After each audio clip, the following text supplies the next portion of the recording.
আমরা রাজশাহীর খবরটি একটু যদি জেনে আসতে চাই, আমাদের সঙ্গে যুক্ত হয়েছেন জিয়াউল গনি সেলিম। সেলিম, আপনি আমার কথা শুনতে পাচ্ছেন?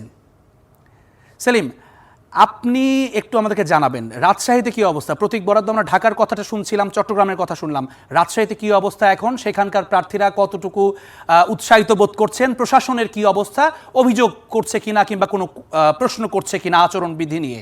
একই অবস্থা। আজকে আপনি জানেন যে প্রতীক বরাদ্দ চলছে রাজশাহীতে।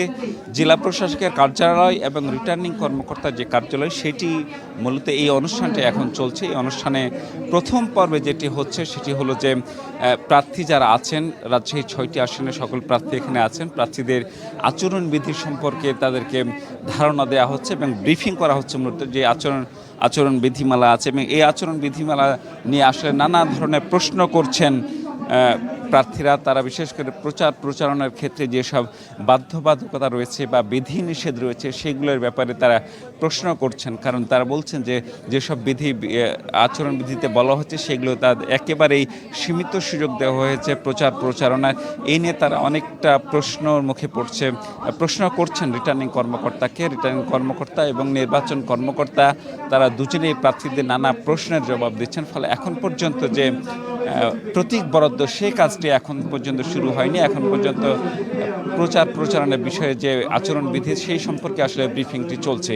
এর বাইরে একটু যেমন আপনাকে জানিয়ে রাখতে চাই যে রাজশাহীর 6টি যে আসন রয়েছে, এই 6টি আসনে গতকালকে মনোনয়ন প্রত্যাহারের শেষ দিন ছিল। সেই অনুযায়ী 29 জন প্রার্থী প্রতিদ্বন্দ্বিতা করছেন চূড়ান্তভাবে।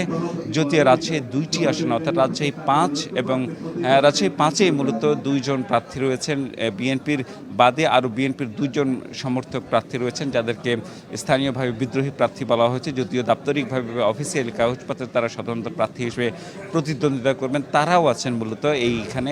এর বাইরে রাজশাহী সদর অর্থাৎ 2 আসনে আরেকজন প্রার্থী স্বতন্ত্রভাবে লড়ছেন, তিনি আছেন। অর্থাৎ স্বতন্ত্র হিসেবে এই 29 জনের মধ্যে মাত্র 3 জন প্রার্থী আছেন, বাকিরা সবাই কোনো না কোনো রাজনৈতিক দলের, বিশেষ করে জামাতে ইসলামী, বিএনপি, এলডিপি এবং যে গণ অধিকার পরিষদ সহ বিভিন্ন দল আছে, সেই দলের প্রার্থীরা মূলত এখানে উপস্থিত হয়েছেন। প্রথমে কিছুটা বিঘ্ন হয়েছে কার্যক্রম, কারণ এখানে যার প্রার্থী তাদের বলা হয়েছে মাত্র 2 জন করে তাদের সমর্থক নিয়ে আসতে পারবেন এই কার্যালয়ে, অর্থাৎ রিটার্নিং কর্মকর্তার কার্যালয়ে যে প্রতীক বরাদ্দ অনুষ্ঠান। কিন্তু তারা অনেকে দল বেঁধে নেতাকর্মী নিয়ে আসছেন, ফলে প্রথম দিকে এটি সামাল দিতে বেশ বেগ পেতে হয়েছে। তবে এই জন্য অনুষ্ঠান কিছুটা দেরিতে শুরু হয়েছে। এখন পর্যন্ত মূল পর্ব অর্থাৎ প্রতীক বরাদ্দের যে কাজটি সেটি কিন্তু এখনও শুরু হয়নি। রিটার্নিং কর্মকর্তার কার্যালয় থেকে বা রিটার্নিং কর্মকর্তা স্পষ্ট জানিয়ে দিয়েছে যে আগামী কালকে এই প্রচারণা শুরু হবে। আজকে তারা কোনোভাবেই প্রচার করতে পারবেন না। এখানে একটি প্রশ্ন দেখা দিয়েছে যে প্রচারণার জন্য যে সামগ্রী নির্মাণ করা হবে, বিশেষ করে ফেস্টুন টাইপের যে বা ছোট সামগ্রীগুলো, সেগুলো কোনোভাবেই চটের বা কাপড়ের হতে হবে। কিন্তু এখানে তার প্লাস্টিক অর্থাৎ পিভিসির যে ফেস্টুন ব্যানার সেইগুলো তৈরি করছেন, এগুলো নিয়ে আপত্তি করছেন প্রার্থীরা। যদিও স্পষ্টভাবে নির্বাচনী কমিশন বা রিটার্নিং কর্মকর্তার কার্যালয় থেকে একেবারে সাফ জানিয়ে দেওয়া হয়েছে যে নির্বাচন আচরণবিধি ভঙ্গের আসলে কোনো সুযোগ নেই। তো রাজশাহীতে প্রতীক বরাদ্দের সর্বশেষ তথ্য আমার কাছে এই ছিল। জেভলিন, অনেক ধন্যবাদ সেলিম আপনাকে।